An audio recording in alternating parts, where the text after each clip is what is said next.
오늘은 그 사도행전에서 이제 전환점이에요. 여기가 왜 전환점인지를 아시게 되면은 되게 재미있을 거예요. 지난 시간에 아주 시작 안 했나? 지난 시간에 우리가 제사장들이랑 서기관, 사두개인들이랑 막 회개 안 하고 고집 부린다라는 거 했잖아요. 네. 네, 근데 그러면서 그들이 안 하는 이유가 자기들이 완전하다라고 착각을 하고 있었기 때문이다까지 했잖아요. 기억나시죠? 네. 이제 등장인물을 잘 보셔야 돼요. 자, 그전에는 5장 17절에 대제사장과 그와 함께 있는 사람, 즉 사두개인의 당파라고 나오죠. 네. 중요해요. 대제사장, 사두개인. 이게 왜 중요하냐면 얘네들은 다 부자예요. 부자, 귀족. 성서의 성전에서 일어나는 모든 비즈니스는 다 얘네들이 가져가는 거예요. 아시겠죠? 이게 권력의 핵심이 이 사람들이에요. 근데 보시면 우리가 생각할 때는 대제사장 한 명만 있으면 될 것 같잖아요. 네. 그렇지가 않은 거예요. 왜냐하면 인구가 막 늘어났으면서 대제사장 계보가 새끼 나고 이렇게 될 거 아닙니까? 그러니까는 그 당시에 대제사장들이 한두 명이 아닌 거예요. 그래가지고 제비 뽑기 해가지고 이번엔 누가 해라 이런 식으로 될 정도로 많았던 거예요. 그렇죠? 그런데 지금 이때까지만 해도 우리가 공부한 대로 기득권이 대립이 되었어요. 왜? 복음은 어떻게 올라가니까? 낮은 데서부터 올라가니까. 맞죠? 네. 근데 이때까지는 이 무리들이 뭘 찾지 못했냐면 이 제자들을 율법적으로 뭐 할 만한 거 찾지 못했어요. 왜냐면 착한 일을 하니까. 그리고 그들이 전하는 복음이 이 계층을 공격하긴 했지만 그렇다고 해서 특별하게 없는 거예요. 그때 가말리엘이 와가지고는 가만히 둬라. 이게 하나님으로부터 왔으면 계속 있을 거고 사람으로부터 왔으면 없어질 거다. 그런데 만약에 하나님으로부터 온 것을 너네가 건드리면 너네가 누구를 대적하는 거 아니야. 하나님을 대적하는 거 아니냐. 이렇게 됐어요. 그러면서 어떤 시기가 왔냐면 가만히 두는 시기가 온 거예요. 전환점이에요. 이게 약간 냉전은 아니고 휴전처럼 한동안 이 기득권이 제자들을 건드리지 않는 시기가 이렇게 있는 거예요. 그리고 그때 이 제자들이 폭발적으로 증가를 합니다. 요 잠깐의 시간에. 이해되시죠? 네. 그게 우리가 5장 42절이에요. 읽어주실까요?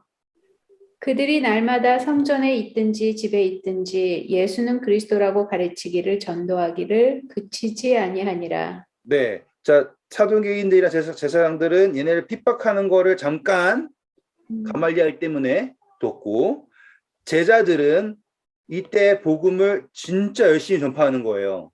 쉬지 않고. 왜? 경험을 했잖아요. 무슨 경험? 자기가 복음으로 인하여 핍박을 받는 경험. 그 핍박을 받는 경험으로 뭘 하게 되었어요? 믿음의 눈을 뜨게 되었고 그 믿음의 눈을 뜨게 되니까 지치지 않고 복음을 전하게 되었고 그리고 그들은 쌍두마차가 있죠. 뭐 했어요? 복음 전하는 것 구제하는 것. 이적 그리고 매일의 구제.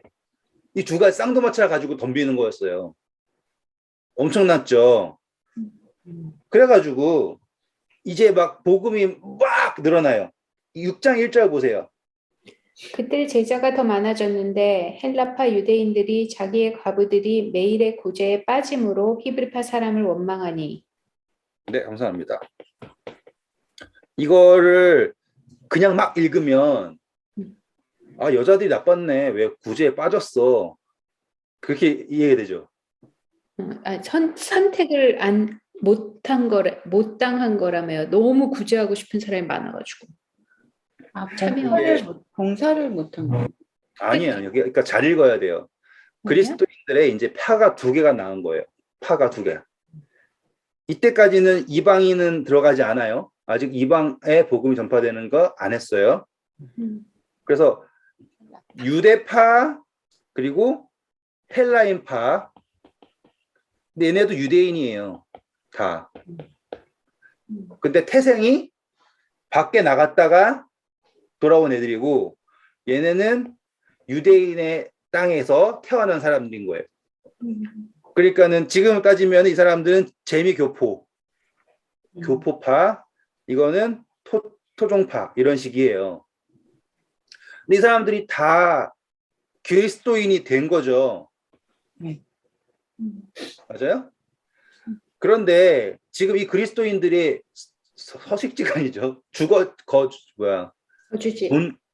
본거지라 그래야 되나? 거지. 거기가 어디예요, 지금? 예루살렘이죠. 예. 그러니 당연히 예루살렘에서 이 사람들이 누구를 더 집중할 수밖에 없겠어요. 유대인들. 그렇죠. 여기를 집중할 수밖에 없는 거예요. 이해되시죠? 당연한 거예요, 이거는. 그런데 그리스도인들은 이러한 차별이 있으면 안 되잖아요. 그래서 헬라이파 사람들도 억울한 거예요. 왜냐하면 과부도 여기도 과부가 있잖아요. 이 고아와 과부를 구제하는 게 가장 성경에서의 우선순위거든요.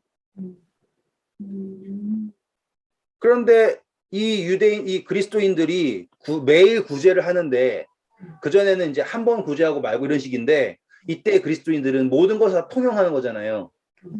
그러니까 그들은 정말로 매일매일 구제를 한 거예요. 잘 생각해 보세요. 아무리 내가 기분이 좋고 또 뭐 말씀을 사랑한다고 하고 하지만 그 짧은 시기에 성경을 막 깨닫고서 막 전파하고 이러는 게 쉬울까요? 아니요. 어려워요. 그러니까 다시 말하면 그리스도인이 되고서 제일 먼저 실천하는 건 구제예요. 어느 날 갑자기 막 말문이 트이듯이 막 설교 잘하고 이러고 다니는 게 아니라 그 당시에도 그리스도인들이 가장 먼저 참여하는 것은 이 구제인데 그리스도를 전파하면서 구제를 하는데 이거는 매일매일 하잖아요. 근데 누구와 차별을 느낀 거예요? 헬라파 유대인들이 차별을 느낀 거예요. 아니 왜 매일매일 구제를 하면서 우리 과부들은 먼저 안 챙겨주냐 이거죠. 이제 이해되시죠? 네. 만약에 읽은 대로 헬라파 과부들이 매일의 구제에 참여하지 않았다라고 하면 사람들이 누구를 뭐라 그래야 돼요? 게으르게 참여하지 않은 과부들을 뭐라 해야 되잖아요. 네. 여긴 누구를 뭐라 그래요? 유대인들을 뭐라고 하잖아요. 그것은 뭘 느끼고 있다? 차별을 느끼고 있다라고 하는 거예요. 근데 이제 이 차별을 느끼면 당연히 누구를 뭐라고 할 거예요? 지도자를 뭐라고 하겠죠. 그 당시에 지도자들이 누구예요? 12제자. 그렇죠. 사도들이죠. 사도들이 골치가 아픈 거예요. 왜? 복음 전하는데 에너지를 써야 되는데 이 둘 사이에 있는 대립 때문에 에너지를 쓰니까. 그래서 그들이 택한 게 12절이에요. 읽어주세요. 2절. 열두 사도가 모든 제자를 불러 이르되 우리가 하나님의 말씀을 제쳐놓고 접대를 일삼는 것이 마땅하지 아니하니. 네, 여기까지 이해되셨죠 이제? 접대를 한다라는 게 밥 주고 뭐 이런 접대 말고요. 이걸 얘기하는 요걸 얘기하는 요거. 이거를 중재하고 하고 그거가 이제 머리가 터지는 거예요. 그래서 그들이 뭘 하냐면 안 되겠다. 이제 지도자를 세워서 이 문제를 전담하는 사람을 만들자라고 나온 게 집사라고 하는 개념이에요. 차근차근 설명하니까 이해가 되죠? 이 개념이 왜 필요하냐라고 하는 개념이 나온 거예요. 왜? 집사라고 하는 것, 제 개념은 뭐에 특화된 그러니까 직책인 거예요? 구제에 네. 특화된 직책인 거예요. 이해하시겠어요? 네. 네. 분명히 그들에게도 능력이 있겠죠. 하지만 집사라고 하는 개념은 아시죠? 장로라고 하는 개념이 먼저 있어요. 맞죠? 음. 사도라는 개념도 먼저 있어요. 제자라고 하는 개념은 당연히 있죠. 왜? 예수 그리스도를 따르는 사람들을 제자라고 했으니까. 아직까지 그리스도인이라고 부르진 않았으니까. 음. 사도 있고 제자 있고 그쵸? 장로 있어요. 음. 그런데 여기에 뭐가 등장한 거예요? 집사라고 하는 개념이 들어왔는데 이 집사라는 개념은 뭘 총괄하는 것이다?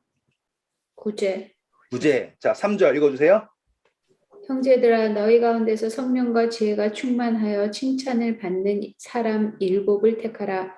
우리가 이 일을 그들에게 맡기고. 맞는 말이죠? 이해하셨죠? 네. 맡기는 거예요.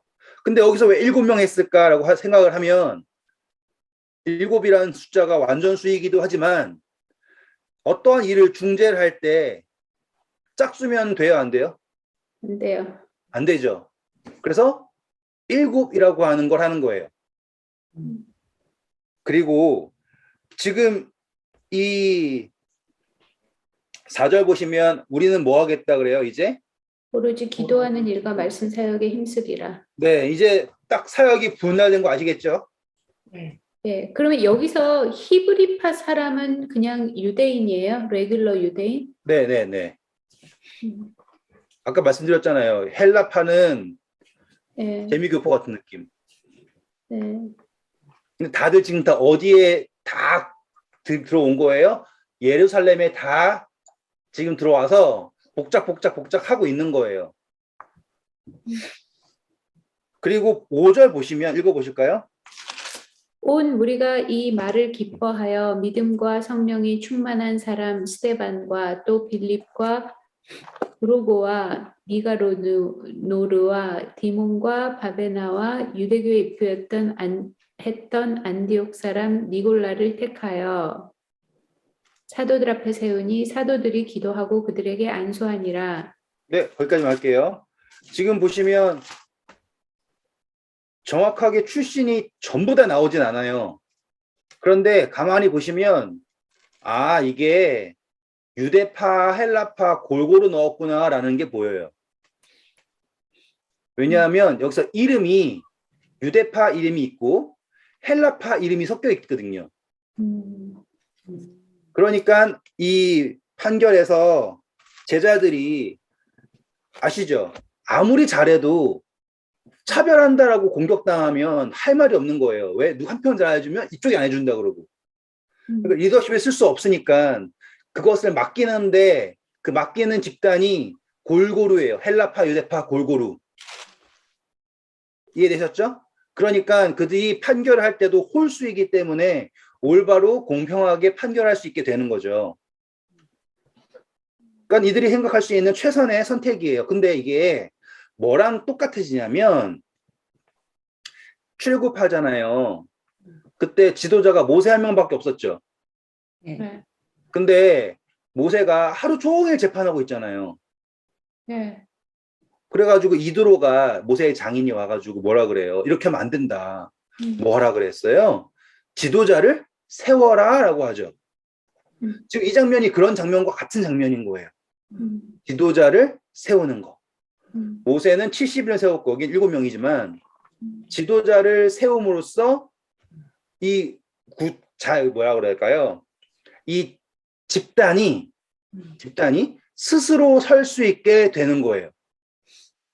이게 왜 중요하냐면 예수님 혼자 다 하실 수 있죠, 솔직히.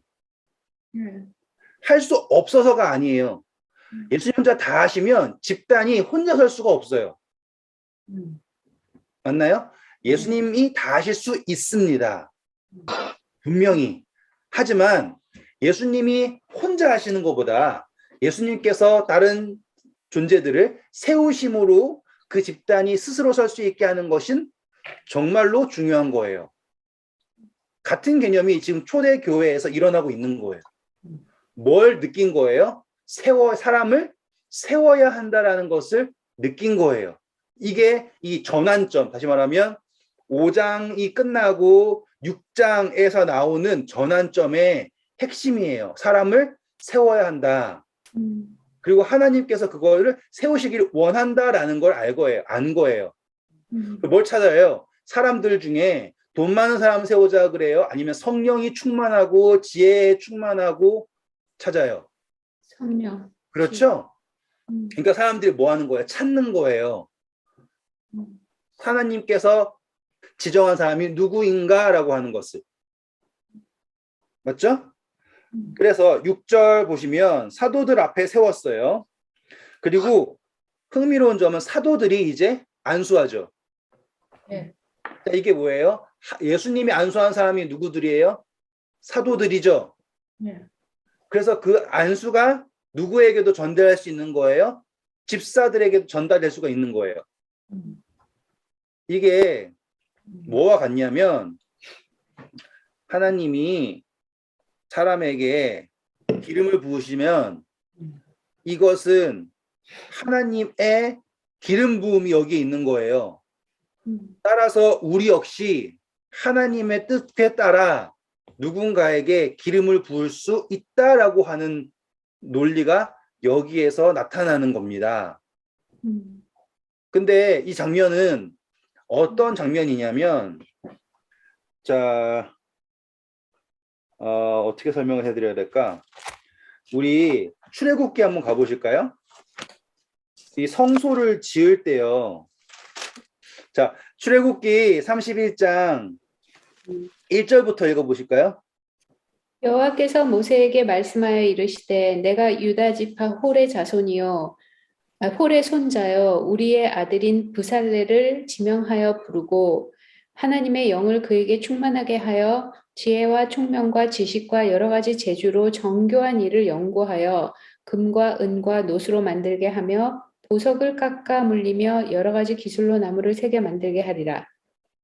내가 또 단 지파 아히사박의 아들 오홀리압을 세워 그와 함께 하게 하며 지혜로운 마음이 있는 모든 자에게 내가 지혜를 주어 그들이 내가 내게 명령한 것을 다 만들게 할지니 네, 곧 감사합니다. 지금 보시면 성소를 짓는 것 역시 하나님께서 뭐 하시는 거예요? 영과 지혜를 주시죠. 네. 그렇죠?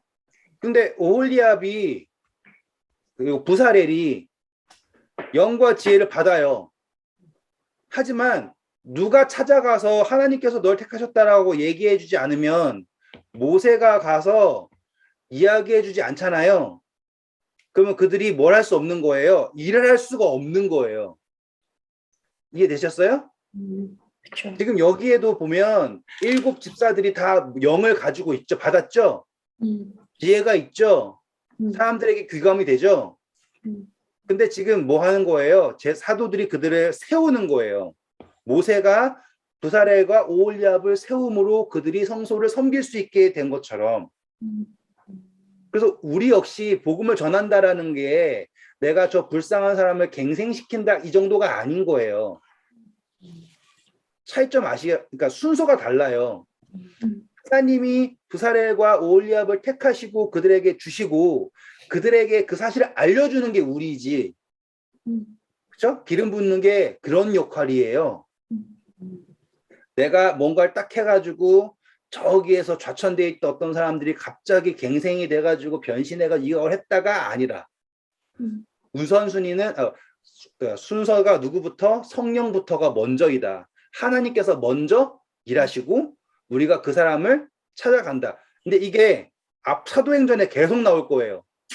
하나님이 먼저 일하시고 우리가 찾아간다. 그 이야기는 뭐랑 똑같아요? 심는 이가 따로 있고 자라게 하는 이가 따로 있고 우리는 뭐 하는 자다? 추수하러 보냈다라고 하는 말씀과 일치하는 겁니다. 자, 여기까지 질문 없으시죠? 네. 네. 이제 7절이 엄청나게 재밌어요. 6장 7절. 하나님의 말씀이 점점 왕성하여 예루살렘에 있는 제자의 수가 더 심히 많아지고 허다한 제사장의 무리도 이 도에 복종하니라. 이거 엄청나게 재밌는 거예요. 누가 복종한대요? 제사장. 아까랑 차이점 뭐가 있어요? 대가 없어요, 이제. 아, 음, 아시겠어요? 어, 대제사장들은 절대로 굴복 안 했어요. 어, 근데 누가 굴복했대요? 제사장. 제사장들이 굴복했대요. 왜 그럴까요? 이게 분기점 이야기예요. 되게 중요해요. 대제사장들은 돈이 많다고 부자라고 더 뻗땡기나요? 자, 이 제사장들은 부자일까요? 아닐까요? 한번 생각하면 돼요, 이제. 아닐 그러니까 거예요. 대제사장들이 자기들끼리 해먹으니까 네. 제사장들이 갈 곳이 없었나 봐요. 그죠? 그렇죠. 맞아요. 이거예요. 자, 당시에 우리가 알아야 될 게요. 레위 자손들은 분깃을 안 받죠. 네. 그래서 레위 자손들이 빌어먹고 있다라고 하면 사람들이 하나님을 잘 믿는 거예요? 안 믿는 거예요? 안 믿는 거죠. 안 믿는 거예요. 왜냐하면 제사장들과 레위 자손들은 다 뭐 하는 사람이에요? 섬기는 사람들이에요. 무엇을 섬기는 거예요? 다른 사람들이 예배할 수 있도록, 하나님을 섬길 수 있도록 섬기는 사람들이에요. 한 번 더, 백성들이 하나님을 올바르게 섬길 수 있도록 그들을 섬기는 사람이 제사장들과 레위인들이에요. 그래서 그들의 분깃은 어디에서 오냐면 사람들이 하나님을 섬길 때 나오는 헌물이 그들의 분깃이에요. 그러면 사람들이 하나님을 섬기지 않고 떠나면 그들은 다 뭐 하고 있는 거예요? 빌어먹고 있는 거예요. 이해되시죠? 그래서 사사기에 보면 항상 등장인물들이 다 레위인들이에요. 사사기에 보면 한 레위인이 어떻게 했다, 한 레위인이 어떻게 했다. 왜 그런 줄 아세요? 사사기 때 사람들이 하나님을 안 섬기는 거야. 그러니까 레위인들이 다 뭐 해야 되는 거예요? 자기네들끼리 알아서 먹고 살아야 되는 거예요. 원래 레위인들은 농사 짓거나 뭐 그래서 먹고 사는 게 아니라 사람들에게 율법을 가르치고 사람들 섬김으로 먹고 살아야 되는데 이제는 뭐 해야지 되는 거예요? 알아서 뭐라도 해야지 된다 이 말이에요. 자, 그러면 이 당시에 어땠을까 생각하잖아요. 제사장이요, 한두 명이 아닌 거예요. 예? 거의 한 10,000명 넘게 있는 거예요. 근데 성소 봉사에 필요한 제사장들은 많지가 않아요, 지금. 이해되시겠죠? 예. 그리고 그 당시 제사장들이 했어야 할 역할들이 율법을 가르치고 이런 거 해야 되잖아요. 근데 그걸 다 누가 꿰차고 있어요, 이제 또? 율법 교사들이 꿰차고 있죠. 그러니까는 또 문파가 생겨가지고 유명한 사람들한테 가가지고 가말리엘파한테 배우고 이런 식으로 가는 거예요. 그러면은 그 당시에 제사장들이라고 하는 사람들이 제비뽑기 해가지고는 이번에는 누구 가서 섬겨라라고 하는 거 턴 안 돌아오면 월급 주는 사람이 있을까요? 없을까요? 없어요. 아무것도 없는 거예요. 자, 그러면 이 제사장들이 초대 그리스도 교회에서 전하는 도에 복종했다라는 게 설득이 될까요, 이제? 네. 왜? 구제가 있잖아요. 지금 그 예수님이 돌아가신 초대교회 때 유대교는 부패의 극을 달하고 있는 거예요. 왜냐하면 정부도 로마죠. 그래서 헤롯이 분봉왕으로 와 있는데 헤롯은 이 나라가 망하든 말든 상관없어요. 뭐만 하면 돼요? 자기만 부유하면 되는 거예요. 왜? 민족의 의식이 있어서 왕이 된 게 아니라 권력 의식이 있어서 왕이 된 거잖아요. 그래서 그가 택한 게 뭐예요? 대제사장들이랑 지도자들이랑 결탁해가지고 노는 거잖아요.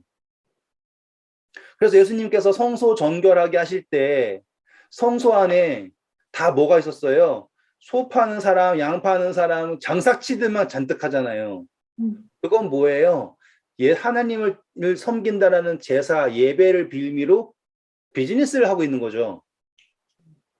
그러니 요 대제사장을 주축으로 한 돈 만지는 사람 이외에는 다 좌천되어 있는 상황인 거예요. 그리고 한 번 줄 잘못 쓰면 한 번도 안 껴주는 그런 상황. 다시 말하면 의라고 하는 것, 정의라고 하는 것, 그런 것들이 아예 없는 그런 상태에 놓여 있는 거죠. 그래서 이제 누가 굴복한다? 제사장들. 허다한 제사장들의 무리가 이 복음에 굴복을 하게 됩니다. 이게 전환점이에요. 이렇게 되니까 뭐가 무너지냐면 유대교의 핵심이 뭐예요? 제사예요. 아시겠어요? 유대교의 핵심이 제사예요. 그리고 그 제사를 이끌어가는 게 누구예요? 제사장이죠. 그런데 이 제사장들이 굴복을 하니까, 뭐 때문에 굴복을 하니까?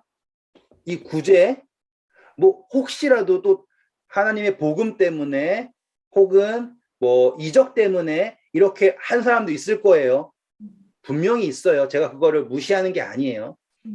저는 지금 이 그러니까 저와 지금 이거를 말씀드리는 이유가 어떠한 맥락이 있잖아요. 이렇게 맥락이 있으면 우리가 성경을 볼 때 와 갑자기 누가 병 나와가지고 사람들이 단체로 회심했다라고 하는 건요. 뭐가 없냐면 지속성이 있을 수가 없어요. 그리고 큰 흐름을 만들 수가 없어요. 왜냐하면 한 명, 두 명이 움직여가지고 전체가 변한다고 한들 그 변한 사람들을 다시 또 밀어줄 만한 힘이 있어야 되잖아요. 이해되시죠? 한 명, 두 명은 그 안전뱅이 일어남으로써 큰 이벤트를 만들 수 있어요. 하지만 그 이벤트를 밀어줄 수 있는 지속력과 힘이 있으려면은 어떠한 흐름이 있어야 되거든요. 근데 사도행전을 보시면 도르가도 뭐 하던 사람이에요? 도르가라고 한 사람. 구제하던 사람이죠. 맞죠? 고넬료도 뭐 하던 사람이에요? 구제하던 사람이에요. 다 사도행전에 쌍두마차가 뭐냐면 성령과 구제라니까요. 아시겠죠? 성령과 구제가 쌍두마차예요. 그런데 사람들이 이렇게 힘을 받고 미루고 나가는 게 뭐냐면 6장 시작부터 뭐예요? 매일의 구제라고 하는 거예요. 그리고 그 구제가 그동안 철옹성처럼 예수님이 이적을 해도 안 믿던, 그렇잖아요. 예수님이 죽은 사람 살리고 물 위를 걷고 막 5천 명 먹이고 난리를 쳐도 절대로 돌이키지 않던 제사장들의 무리가 굴복하게 된 게 뭐냐면 이 수많은 사람들이 회심을 하고요. 또 뭐가 이루어지고 있어요? 매일의 구제가 이루어지고 있어요. 제사장 입장에 봤어요. 내가 하나님을 섬겨요. 평생을 섬긴다 그래요. 제사장으로서. 나한테 떨어지는 건 뭐 없어요. 정치 싸움에서 튀어나가면 먹을 것도 없어요. 그쵸? 근데 여기에서는 지금 그리스도교라고 하는 것은 하나님을 부정하는 것도 아니에요. 하나님 부정하는 것도 아니고 누구를 믿는 거예요. 예수 그리스도가 메시아다라는 걸 믿는 거예요. 근데 거기 갔더니 사람들이 모든 물건을 통용하고 서로를 섬기고 더 살아가요. 이해되시겠죠? 그럼 그들이 이 제사장들이 돌이킬 수 있었던 그 원동력이 된단 말이에요. 우리가 전 시간에 공부했던 이 뚜껑이 열린 거라고요. 이제 이해되시죠? 네. 그런데 이 사람들이 넘어가니까 유대교 전체의 기강이 무너지는 거예요. 왜냐하면 지도자들은 잘 잡고서는 이제 앉아가 돈 먹고 할 수 있는데 당장 필요한 사람들은 누가 필요한 거예요? 바닥에서 일할 사람들이 필요할 거 아니에요. 그전에는 뭐 내가 시켜만 준다 그러면 뛰쳐왔던 애들이 이제 막 이렇게 저렇게 빠지고 기강이 빠지니까 뭐가 없어져요? 권위가 없어지죠. 그러면서 이 제사라고 하는 기본 예배의 핵심이 무너지는 거예요. 자기들의 비즈니스 자체가. 그리고 사람들이 생각해봐요. 와, 저 사람 제사장인데 갑자기 뭐가 된 거예요? 그리스도인이 돼서 왔어요. 어떤 느낌인지 아시겠죠? 그러니까 가만히 둘 수가 없는 거예요. 그리고 그전에는 바리새인들이 등장 안 하잖아요. 말씀드렸죠? 왜 바리새인들은 율법의 변에 기준으로 해가지고 이게 잘못되지 않고 나한테 필요해만 안 오면 그들은 건드리지 않아요. 근데 예수님은 왜 그랬어요? 그들을 건드렸죠. 왜? 안식일이라는 것 등등등 이것들이 그들에게 도전이 되었단 말이에요. 그러니까 득달처럼 예수님 죽이려고 그런 거예요. 근데 여기에서는 그게 아니니까 아직 등장도 안 해요. 그런데 이게 뭐가 문제가 되는 거예요? 유대교의 근간 자체가 그리스도인들 때문에 무너지기 시작을 하니까 누가 등장하는 거예요? 바리새인들이 등장을 하는 거예요. 이제 왜 등장하는지도 이해가 되시죠, 이제? 네. 생각해보면, 아니, 아픈 사람들 낫게 해주고, 불쌍한 사람들 먹을 거 열심히 나눠주는 사람들을 왜 핍박하냐고요. 나한테 피해가 안 가잖아요. 난 누군가 와가지고, 불쌍한 사람들 먹을 거 주고, 병 낫게 해주고, 치료해준다 그러면은, 종교가 달라도, 아유, 고마운 사람들이네. 이렇게 생각할 수 있겠는데, 이때는 그럴 수가 없는 거예요. 왜? 전환점 뭐라고요? 허다한 제사장들의 무리가 이 도에 굴복했다라고 하는 게 와 퍼지니까 유대교의 근간이 무너지기 시작을 하고 그러면은 유대교의 근간을 딛고서 그것만 율법이라는 것만 딛고서 살고 있던 사람들이 누구? 바리새인들? 도저히 이거를 감당할 수가 없는 거예요. 네. 그러면은 어쨌거나 처음에 사도들을 핍박한 건 예수를 전했기 때문인데 막판에 완전히 더 핍박한 건 자기네들이 무너지기 때문이라 이거죠. 네, 그렇게 되는 거예요. 음, 그러니까는 예수님을 믿는다라고 하는 게 그전에는 너네가 예수님을 죽였지라고 하는 이런 정도거든요. 근데 이제는 그리스도교 자체가 구제와 모든 것을 하면서 유대교 근간을 흔드는 그러한 움직임이 된 거예요. 자, 8절부터 할게요, 이제. 스데반이 은혜와 권능이 충만하여 큰 기사와 표적을 민간에 행하니 이른바 자유민들 즉 구레네인, 알렉산드리아인, 갈리기아와 아시아에서 온 사람들의 회당에서 어떤 자들이 일어나 스데반과 더불어 논쟁할세. 감사합니다. 자, 여기 전환점에서 누가 등장하냐면 스데반이라는 사람이 등장합니다. 그런데 우리가 이제 7장은 다음 주에 하겠지만 이 스데반이 막 표적을 향하고 막 이제 권능을 막 나타내고 뭐라고 할까요? 택함 받은 기름 부음 받은 자로서의 어떠한 것을 막 보여주고 나타났어요. 근데 9절 보시면 자유인들 나오죠. 그게 뭐예요? 자유민들이? 그러니까는 유대인들은 이렇게 지도를 다시 이렇게 지중해라고 치고요. 이렇게 하면 로마 영토가 이렇게 있잖아요. 여기 로마라고 하고 여기 이렇게 퍼져나가 있던 사람들 있죠. 이해되시겠습니까? 그래서 그 사람들을 쭉 퍼져 있던 사람들을 말하는 게 자유민들이에요. 그럼 유대인도 아니네요. 유대인 그러니까는 거기서 태어난 사람일 수도 있죠. 뭐 그런 식으로. 네. 그리고 아시다시피 솔로몬 때부터 그 스바 여왕이요. 해가지고는 에티오피아에는 지금도 유대인들이 있거든요. 그러니까는 흩어진 유대인들이라 생각하시면 더 좋아요. 그 로마 그래서 안에 보시면 있지 않다는 건가? 뭐라고요? 못 들었어요. 로마에 그거에 안 있다는 거예요? 자유. 그러니까는 이거가 두 가지로 할게요. 자유가 있는 사람, 다시 말하면 시민권을 가져가지고 노예 신분이라, 그러니까 그 피지배층에 있지 않는 사람들이 할 수 있고요. 두 번째로는 그 범위 밖에서 있다가 예배를 하기 위해서 예루살렘에 온 사람이라 할 수 있어요. 됐죠? 그래가지고 보면 구레네 사람 나오죠? 네. 네, 알렉산드리아, 길기아, 그리고 아시아에서 온 사람들이라고 나와요. 음. 기억하시겠지만은 이 사도행전은 데오빌로 각하한테 쓰는 거예요. 음. 그래서 지금 이 스테반이 논쟁을 하는 사람들은 누구이다. 단순히 여기에 예루살렘에 살고 있는 유대인들 뿐만이 아닌 밖에 있는 사람들과도 한 것이다라고 하는 걸 이야기하고 있죠. 음. 그래서 이제 무슨 논쟁을 하는지는 잘 몰라요. 지금까지는. 그런데 그들이 논쟁을 하는데 스데반을 감당할 수가 없다라는 게 그 다음 절에 나오죠. 네. 왜냐하면 스데반한테 뭐가 있으니까 10절? 지혜와 성령. 그렇죠.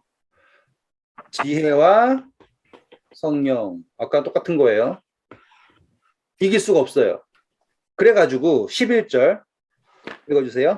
사람들을 매수하여 말하게 하되 이 사람이 모세와 하나님을 모독하는 말을 하는 것을 우리가 들었노라 하게 하고 백성과 장로와 서기관들을 충동시켜 와서 잡아가지고 공회에 이르러 거짓 증인들을 세우니 이르되 이 사람이 이 거룩한 곳과 율법을 거슬러 말하기를 마지 아니하는도다. 그의 말에 이 나사렛 예수가 이곳을 헐고 또 모세가 우리에게 전하여 준 규례를 고치겠다 함을 우리가 들었노라 하거늘. 네, 감사합니다. 지금 이게 너무나 뜬금없는 소리잖아요. 무슨 논쟁을 했는지 모르지만 거짓 증인을 세워가지고 한다는 얘기가 뜬금없을 것 같잖아요. 그런데 이게 뜬금없지 않고 매우 설득력이 있는 건 거예요. 자, 한번 차근차근 볼게요. 13절 보시면 첫 번째 거룩한 곳 뭐예요? 성전이죠. 네. 13절 맞죠? 네. 그리고 율법 맞나요? 네. 네. 자, 이 율법은 뭐가 포함된 걸까요? 10계명 뭐? 말하는 거 아니에요, 이건. 모세의 율법. 그렇죠. 모든 것을 말하는 거예요. 그러면 성전에서 일어나는 모든 재래 의식부터 나타난 모든 것을 부정한다 이 말이에요. 음. 맞는 말이죠. 예수님께서 돌아가셨으니까 더 이상 양 잡을 필요 있어요, 없어요? 네. 그러니까요. 예, 맞는. 네. 그 틀린 말이 아니에요. 음. 그리고 성전, 예수님이 하신 말씀 뭐예요? 이 성전을 헐라. 음. 내가 사흘 만에 세우겠다. 예수님이죠. 네. 음. 그런데 이거를 와전시키면 틀린 말이 아니죠. 그리고 율법을 거슬러 말하기를 마지 않는다. 맞는 말이에요. 그 사람들 입장에서는. 그리고 14절 누가 예수님이 나사렛 예수가 이곳을 헐고 또 뭘 하겠다 그래요? 모세가 우리에게 전하여 준 규례를 율법을 고치겠다. 고치겠다라고 딱 얘기를 한 거예요. 근데 이게 매우 설득력이 있게 된 거죠. 왜냐하면 요 이야기가 딱 나올 때 누가 개종하기 시작하니까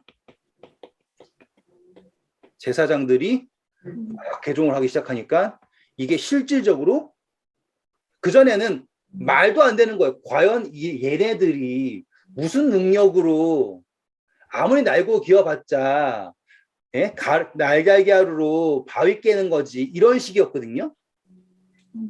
그런데 이제는 이게 설득력이 매우 있는 위협이 된 거예요.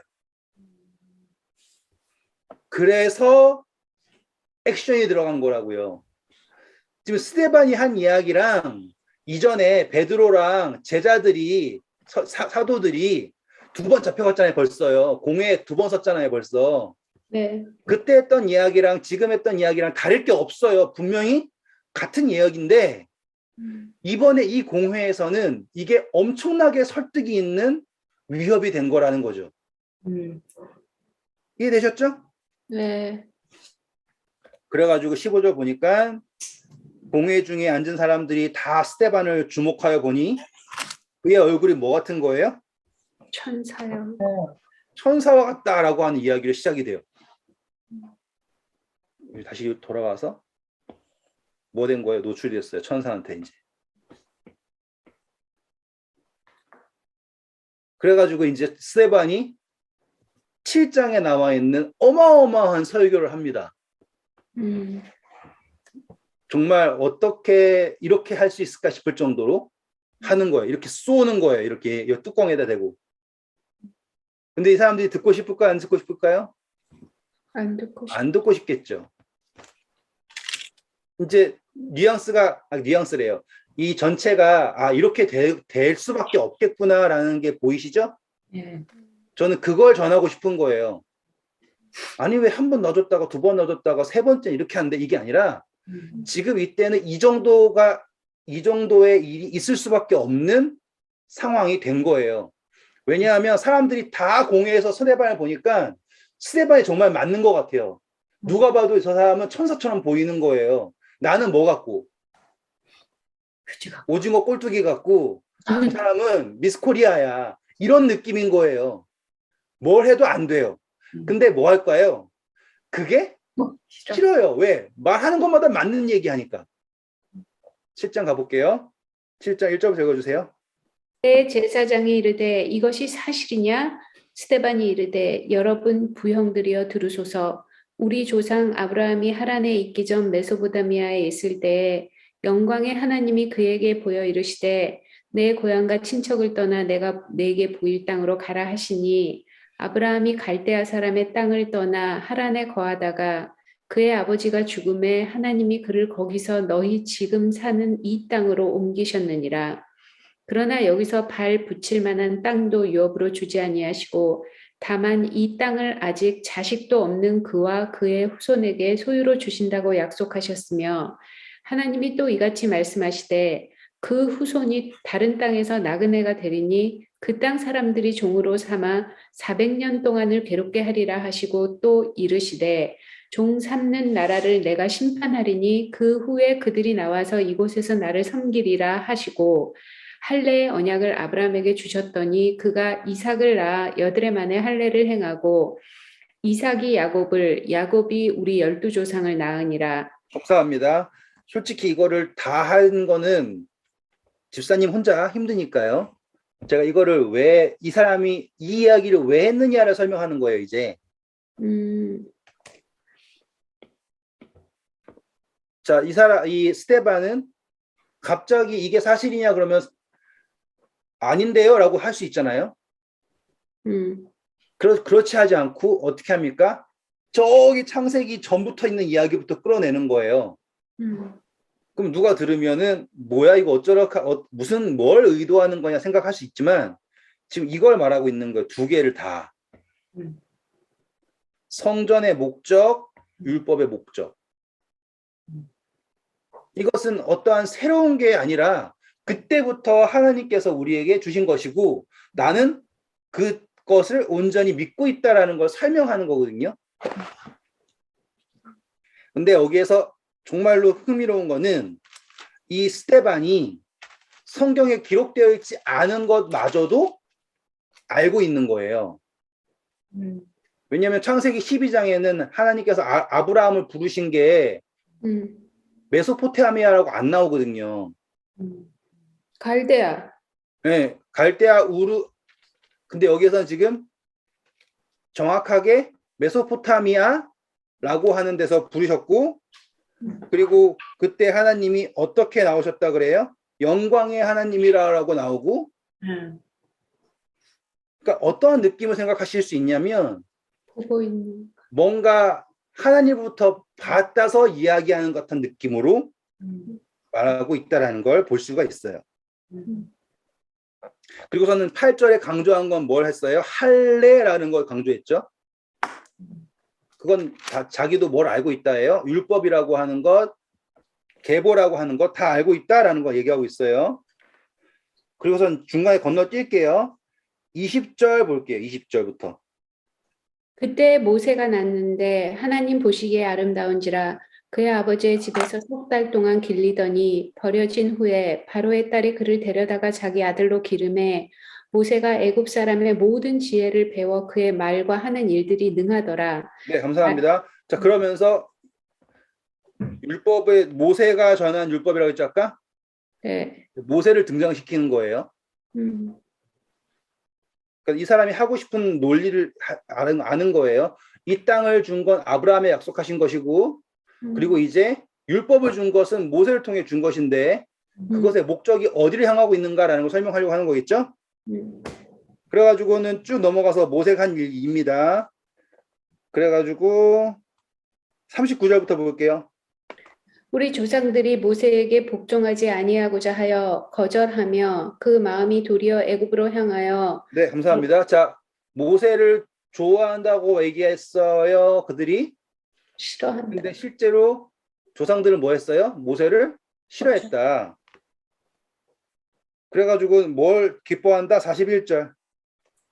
그때 그들이 송아지를 만들어 그 우상 앞에 제사하며 자기 손으로 만든 것을 기뻐하였더니 네, 지금 이 이야기가 나오는 거죠. 택함 받은 민족 뭐라고 얘기하지만 실질적으로 민족 자체가 뭘 했다? 거절했고 자기 손으로 만든 걸 기뻐했다라고 하는 걸 지금 약간 우회적으로 다 이야기하고 있어요. 음, 그리고선 솔로몬 이야기하면서 새로 지어진 성전이 이렇다라고 하죠.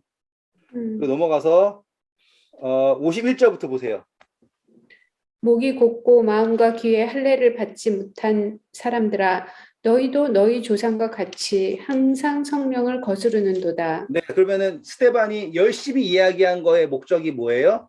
너희들이 이것을 성전을 사랑하고 율법을 사랑한다고 이야기를 하지만 너희가 어때왔다.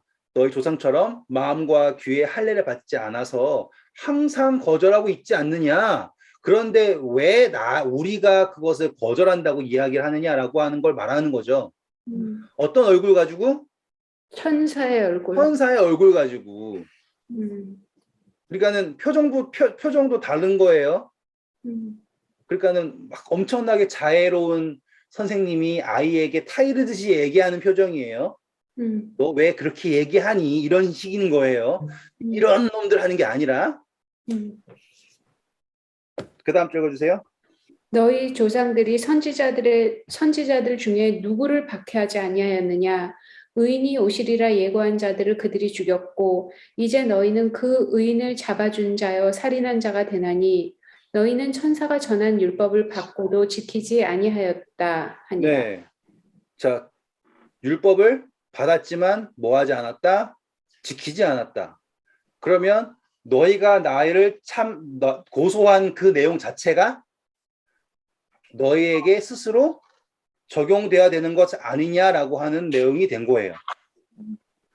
그러니까 화가 날까요? 안 날까요? 나겠죠? 그래서 그 화가 나는 거를 뭐라고 얘기하냐면 마음에 찔려. 읽어주세요. 그들이 이 말을 듣고 마음에 찔려 그를 네. 향하여 이를 갈거늘. 마음에 찔린다는 걸 제가 그림으로 그리면 이제 이해가 확 되실 거예요. 그들이 지키고 있는 이거 뭐예요? 뚜껑. 찔린다라고 하는 거 이게 금이 가는 거예요. 이게 이런 이게 이렇게 금이 간다라고 하는 게 요 표현인 거예요. 그럼 이때 뭐 했으면 그것을 받아들였으면 이 전체가 변할 수 있는 기회가 오는데 이때 이것을 받아들이지 않으니까 하는 게 뭐예요? 너를 죽여야겠구나라는 거예요. 그 다음 읽어주세요. 그 스데반이 성령 충만하여 하늘을 우러러 주목하여 하나님의 영광과 및 예수께서 하나님 우편에 서서 계신 것을 보고 말하되 보라 하늘이 열리고 인자가 하나님 우편에 서신 것을 보너라 한데 그들이 큰 소리를 지르며 귀를 막고 일제히 그에게 달려들어 성 밖으로 내치고 돌로 칠세 증인들이 옷을 벗어 사울이라 하는 청년의 발 앞에 두니라. 네, 지금 엄청난 장면이 나오죠. 스데반이 천사와 같아졌어요. 느낌이 얼굴이. 근데 그가 바라보는 건 또 누구예요? 하나님과 예수님을 바라보고 있어요. 그랬더니만 사람들이 그거를 듣기가 싫은 거예요. 어떤 마음인지 아시겠죠? 지금 이 장면이 어떻게 그려지실지 모르지만 하나님이 스데반을 통하여서 이 사람들이 가지고 있는 이거를 완전히 깨시려고 하는 장면이거든요. 충분히 그렇게 될 수 있고 근데 귀를 막고 성전에서 쫓아내가지고 돌로 돌을 쳤어. 치는 거예요. 음, 보시면 달려들었다고 그랬죠. 사람들이 일제히. 음, 그리고서는 그때 사울이라고 하는 청년에게 음, 옷을 맡깁니다. 이거 되게 중요해요. 옷을 맡긴다라고 하는 거는 얼마나 돌을 세게 던지고 싶었으면은 옷까지 벗어 던지고서는 그렇게 했는지 모르지만, 그래서 이 사울이라는 사람이 그거를 다 막히고 지키는 사람인 거예요. 그러니까 그만큼 책임이 있는 위치에 있던 사람인 건가 봐요. 음, 마치 증인처럼. 음. 그때 스데반이 아주 인상 깊은 말을 하죠. 59절, 60절. 스테반이 부르짖어 이르되 주 예수여 내 영혼을 받으시옵소서 하고 무릎을 꿇고 크게 불러 이르되 주여 이 죄를 그들에게 돌리지 마옵소서 이 말을 하고 자니라. 네. 잔다라는 표현도 중요하죠. 죽었다를 하지 않고. 네. 그리고 스데반이 한 말은 예수님께서 아버지여 저들의 죄를 사하여 주옵소서 저들이 저희 하는 것을 알지 못하나이다라는 것과 같은 마음이 스데반에게 있었습니다라는 것들 볼 수가 있어요. 음, 아름다운 장면이죠. 그리고 우리가 꿈꿔야 할 장면이기도 해요. 돌 맞는 거 말고요. 같은 마음이 있다라는 거. 음, 그렇죠? 아버지여 내 영혼을 아버지께 의탁드리나이다. 똑같은 거랑 같은 이야기가 음, 예수님께서 하셨던 것이 그대로 누구에게 전달되어 있다는 걸 볼 수 있어요. 스데반에게. 그것을 통해서 우리가 확인할 수 있는 것은 같은 영이다라고 하는 것을 확인할 수 있게 되는 게 바로 이 사도행전 6장의 마지막 부분이에요. 맞죠? 그때 이제 그 다음부터 모든 이야기의 주인공이 되는 바울이 사울이 어떻게 생각했냐를 볼게요. 8장 1절 보시면 사울은 그가 죽임 당함을 마땅히 여기더라. 네. 사울이 어떻게 했다고요? 마땅히 여겼다. 사울은 누군데? 바리새인인데. 바리새인 입장에서는 그가 죽은 것이 마땅했대요. 왜일까요? 스데반이 얘기한 게 뭐예요? 당신들 조상 때부터 지금까지 단 한 번도 선지자를 핍박하지 않은 적도 없고 율법을 항상 어겨왔다라고 얘기했잖아요. 근데 사도 사울의 입장에서는 어겼어요? 안 어겼어요? 안 어겼다 이 말이에요. 그래서 스데반이 당하는 것이 틀린 게 아니다라고 생각을 했던 거죠.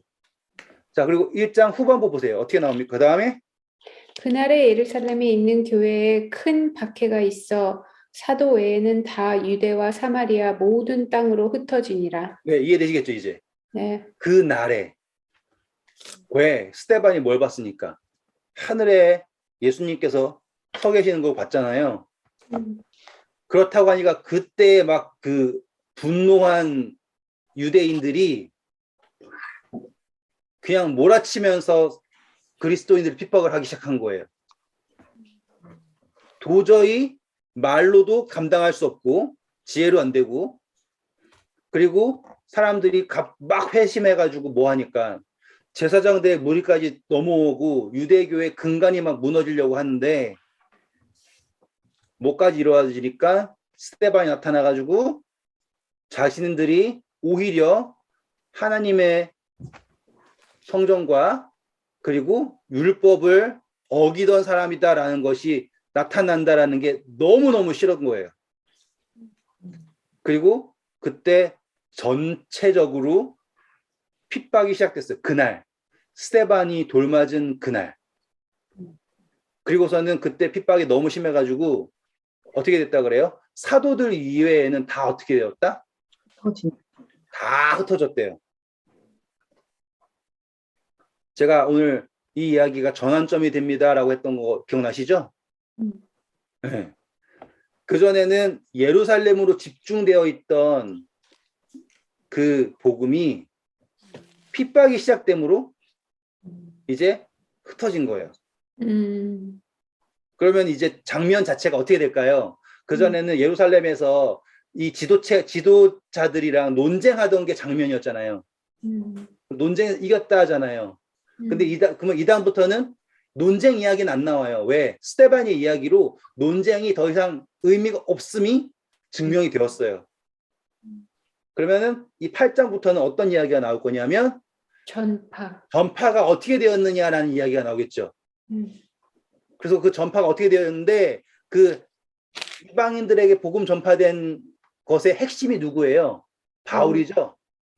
그래서 사울이 어떻게 나왔느냐라는 게 이 다음 장에 나오게 되는 거예요.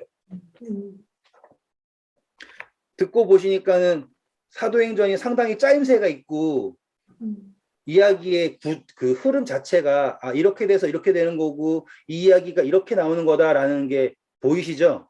네. 그러니까 이제 다시 한번 1장부터 보시잖아요. 그러면 이게 이렇게 되는 거지나 하고 이렇게 가요. 근데 그 전에 공부하시던 어떻게 하셨는지 모르지만 막 띄엄띄엄 막 하잖아요. 그러면은 이때 성령도 받고 이때도 또 받고 이때도 이렇게 하고 이때는 놔주고 이때는 죽이고 왜 이러지? 이렇게 된단 말이에요. 즉 그런 게 없게 하려면 자세하게 이 상황을 이해하셔야 되고 스데반 때 만약에 이 제사장들이 이 사람을 놔주잖아요. 그러면은 그때 유대교는 끝나는 거였어요. 이해되시겠죠? 그렇지. 핍박으로 돌아서지 않고서는 도저히 막을 수가 없는 상황이 된 거예요. 그리고 그 뒷배경에는 누가 있다? 사단이 있다. 사단이 택한 게 바뀐 거죠, 이제. 택한 게 뭐예요, 이제? 이거는 뜯어 말려야 된다. 핍박을 해서 뜯어 말려야 된다고 택한 거예요. 그런데 사단은 이게 더 이상 망하지 않기 위해 택했지만 오히려 하나님께서는 그들의 핍박을 뭘로 사용하신다? 복음의 확산으로 사용하신다. 이거를 바라보는 게 그 다음의 이야기인 거예요. 감사합니다. 그 뭐지? 사도행전은 순서대로 적힌 거네요, 그러면? 시간 순서대로? 그렇죠. 행동. 그리고 누가가 목적을 가지고서 쓴 거예요. 그렇기 때문에 더. 예, 그러니까 저도 제가 성경을 볼 때 항상 저는 그런 거에 되게 집착할 정도로 생각하면서 보거든요. 예전에는 막 감동받은 것만 찾아가지고 이렇게 보고 되게 좋아하고 내가 성경 어쩌다 탁 폈는데 좋은 성경절 나왔어. 너무 기분 좋아. 마치 무슨 복권 잡듯이 이렇게 하는 걸 했었어요. 예전에는 어렸을 때. 근데 그게 의미가 없어요. 그냥 그때 기분 좋은 거지 나에게 그게 안 돼요. 그래서 저는 성경 볼 때 이게 왜 이 상황에서 어떻게 무엇을 목적으로 등등등 그냥 이거는 그냥 사족인데 요즘에 막 누가 막 예언을 어떻게 했다 뭐 젖됐다라고 하잖아요. 그러면 이 입장에서는 너무 싫은 거예요. 왜 그러냐면 막 뭐 책을 얼마나 들고 있었네, 뭐 봤는데 뭐 전쟁 나는 거 맞췄네. 그거는 진짜 의미 없는 예언이에요. 왜냐하면 하나님께서 예언하시잖아요. 거기에 분명히 목적이 있어야 돼요. 목적이 없고 어떤 사건을 마친다라고 하는 건요. 그거는 점쟁이죠.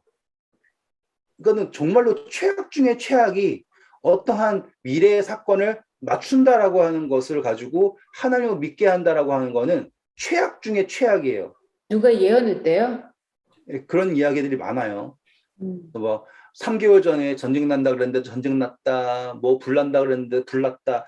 중요한 거는 성경에 나와 있는 모든 예언 사건들은 뭐가 있어야 되냐면 목적이 있어야 된다.